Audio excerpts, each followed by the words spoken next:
Aujourd'hui, on va parler de Blow Up. Mais avant ça, on va voir qu'est-ce qu'était Arte. Arte, qui signifie Association relative à la télévision européenne, est une chaîne de télévision franco-allemande qui diffuse depuis le 30 mai 1992.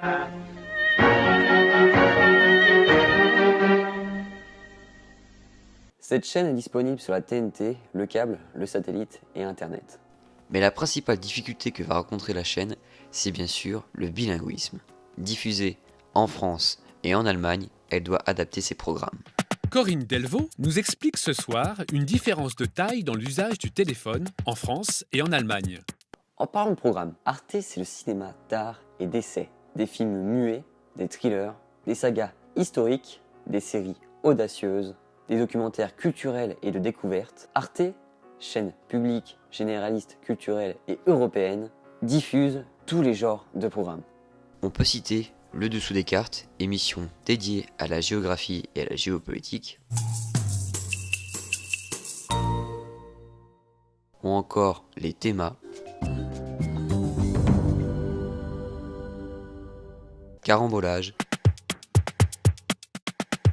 et enfin, track. Je vous aime tous.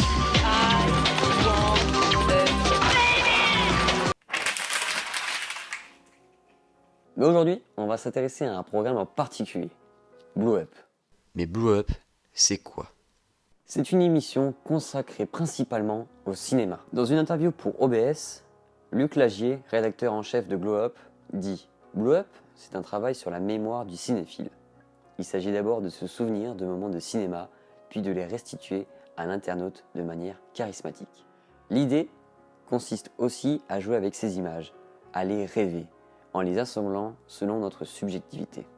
La mienne, celle de Thierry Jousse ou Johanna Vaud, lorsqu'ils montent leurs propres vidéos. J'essaie aussi de donner carte blanche, une fois par semaine, à une personnalité comme Alain Cavalier ou Jean-Philippe Toussaint, afin que le programme ne devienne pas un blog qui se limiterait à mon seul regard. Et c'est aussi sur YouTube qu'on peut retrouver ces programmes. Cette chaîne YouTube comptabilise plus de 90 000 abonnés pour 16 millions de vues.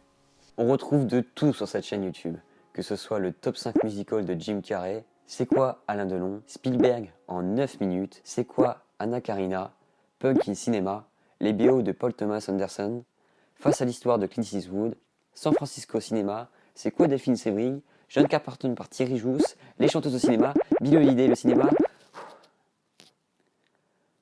et même les génériques de Pixar. Avec des titres designés et réfléchis comme autant de logos de marque, les génériques Pixar, souvent typographiés par la même graphiste, Suzanne Bradley, s'amusent aussi à placer et promouvoir des produits maison, comme ici à la fin de Cars, où les personnages de Toy Story sont transformés en voitures, puis ceux de Monstres et compagnie. Les génériques deviennent ici de véritables vitrines de jouets. Vous aurez compris que le succès de cette chaîne est dû à la diversité de ses programmes et à leur originalité. Avec une célèbre apostrophe au spectateur, Si vous n'aimez pas la mer, puis une course effrénée à travers champs, et une course plus heurtée rue Campagne Première, puis la rencontre avec Gene Seberg à l'hôtel de Suède dans le quartier latin, puis dans une salle de cinéma des Grands Boulevards, Vous faites erreur, shérif. sans oublier bien sûr la plus célèbre descente des Champs-Élysées pour l'éternité. New York Herald Tribune!